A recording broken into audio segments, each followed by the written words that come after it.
Amanda, Sophia's moving in with us next week, Marcus said casually over dinner, like he was talking about the weather.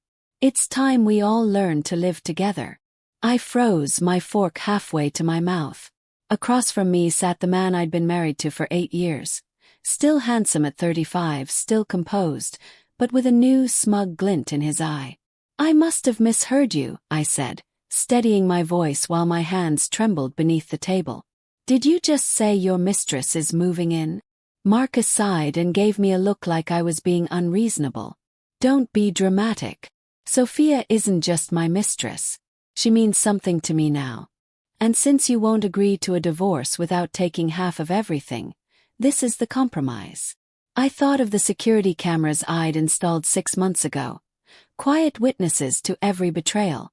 And you expect me to accept this? He chuckled coldly. Yes. You don't really have a choice, Amanda. The house is in my name. Pay the bills. You can't afford to leave. Sophia thinks this setup is reasonable. Course she did. She was 24, barely out of college, a junior associate at Marcus's firm. To her this was edgy, maybe even empowering. What makes you think I'll stay? I asked, gently pushing my plate aside. Marcus smiled. Because you're practical. That's why I married you. You know that walking away would leave you with nothing. This way you keep the house, your lifestyle. It's a win-win. I stood and calmly began clearing the table. And Sophia's family. What do they think? He glanced at his phone. They don't know yet. And they won't. Not until we tell them. Her parents are traditional. I nodded slowly. Traditional enough that this might cause a scandal. I tucked that thought away. When is she moving in? Next Saturday, he said. I expect you to help make her feel welcome. Clear some closet space. Right, go ahead and spruce up the guest room. I thought of the USB drive hidden in my desk. Video clips from our cameras showing Marcus and Sophia plotting their future together, laughing as they discussed how to edge me out. And if I don't? His face darkened. Then things will get difficult. Accepting this is your best option. Smiled. You're right. I am practical. I picked up his wine glass and carried it to the sink. I'll start on the guest room tomorrow. He chuckled. See. I knew you'd be reasonable. If only he knew just how reasonable I'd been these last 6 months. Gathering evidence, opening a secret savings account, hiring a private investigator. That night, as he snored beside me, I reviewed the dinner footage. The hidden camera in the light fixture had recorded everything. His smugness, his threats, his arrogance. I opened my laptop and drafted 2 emails.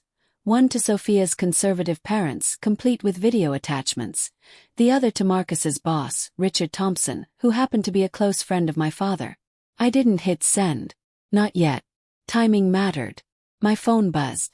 A message from Sophia. I hope Marcus told you about the new arrangement. I'm so excited. I took a screenshot and added it to my file. Poor naive Sophia. She had no idea Marcus had done this before. She didn't know about his first wife, or how differently I was handling things. Marcus was right about one thing. I was practical. And when Saturday came, he and Sophia would find out just how practical I could be. The week leading up to Sophia's move in passed like a dream wrapped in a nightmare. Marcus was giddy, buying furniture and decor that matched Sophia's taste. He even asked my opinion. The pale blue would suit her better than gray, I said sweetly.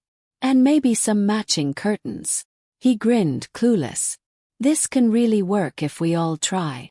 On Thursday, I overheard him on the phone with her. His voice was warm, soft, like it hadn't been with me in years. You won't believe the room. Amanda's been surprisingly helpful. She's even decorating. I smiled, saving the recording to my growing collection. That evening I met Richard Thompson at his office. He reviewed the files I'd brought, videos, texts, receipts. Evidence, layered and irrefutable. Are you sure you want to go through with this now? He asked. Once this is out, there's no walking it back. He nodded. I'm sure. Marcus has been the frontrunner for partner. What a shame if something changed. Friday night, Marcus brought Sophia over to show her the guest room. Their laughter floated upstairs as I finalized my preparations. "Amanda," he called. "Come say hello." I found them in the freshly decorated room. Sophia, glowing in a designer dress, managed a hesitant smile. "Amanda, hi. The room is amazing. Thank you for being so understanding."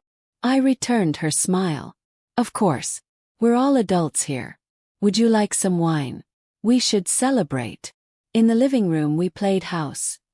Me, the accommodating wife. Them, the happy couple. It was all so perfectly absurd.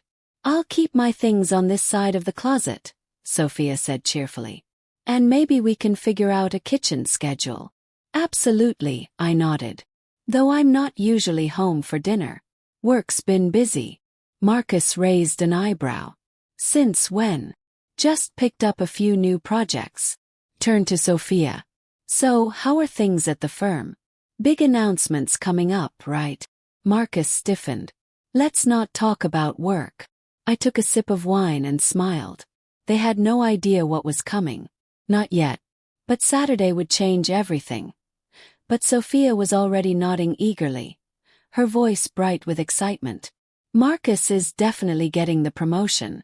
We've already started looking at houses in the better neighborhoods. Once he makes partner, we won't have to live here anymore." I watched Marcus's smile falter as he glanced at me. Clearly, he hadn't meant for me to hear that part. He was worried, and he should have been. "How wonderful," I said smoothly, raising my glass.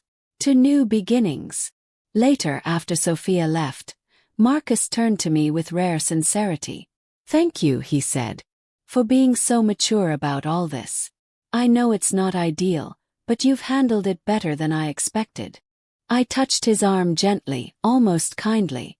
"We all make choices, Marcus. We just have to live with the consequences." He hesitated, thrown off by my calmness, but said nothing more and headed upstairs.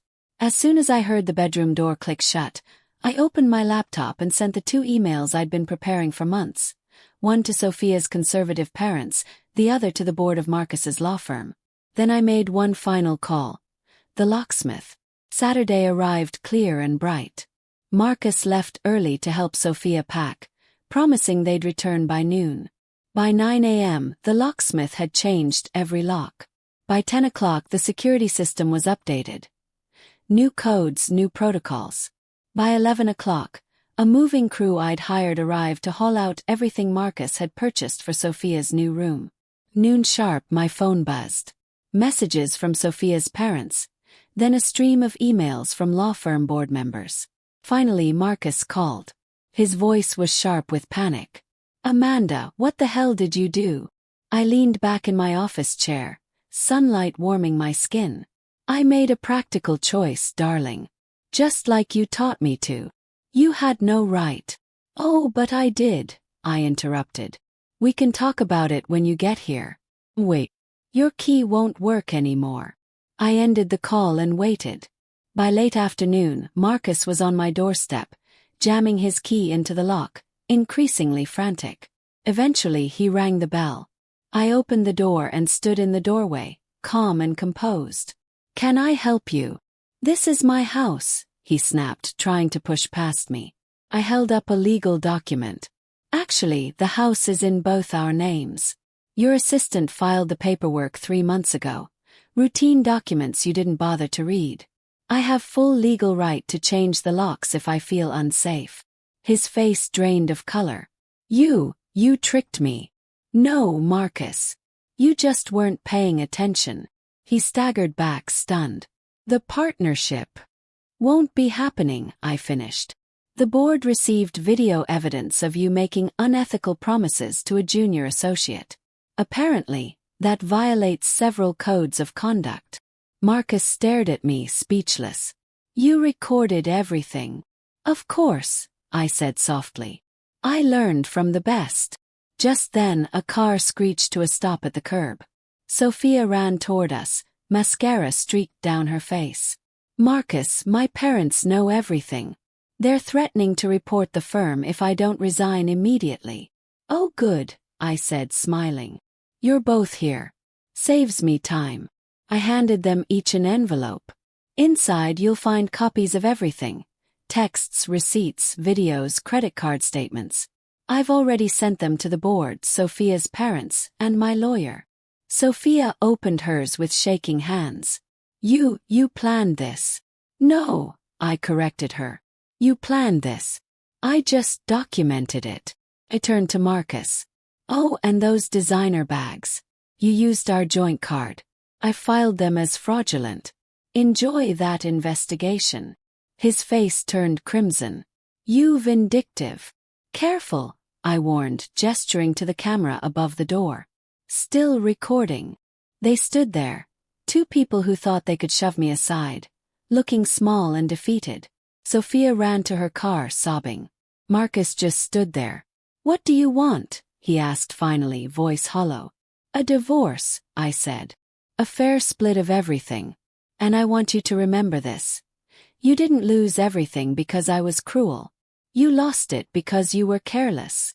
I shut the door on his stunned face. Inside I walked to my office, refreshed. A new email waited for me. A job offer from a rival law firm, impressed by my organization and strategic mind. In the weeks that followed, the fallout unfolded exactly as I'd designed. Marcus was placed on indefinite leave.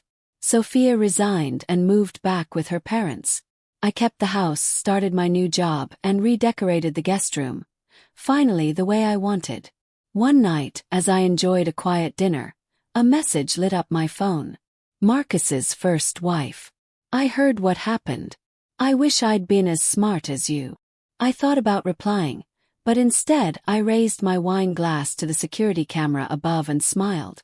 Sometimes the most practical solution isn't the easiest, but it's the most powerful.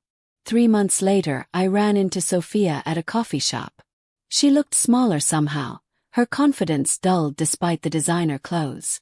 I'm sorry, she whispered. I really thought. I don't know what I thought. You thought what he wanted you to think, I replied gently.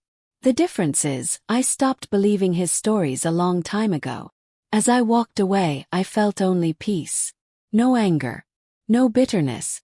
Just clarity. Marcus taught me to be practical. He just never imagined I'd use that lesson against him. The divorce finalized quickly. Marcus agreed to all my terms.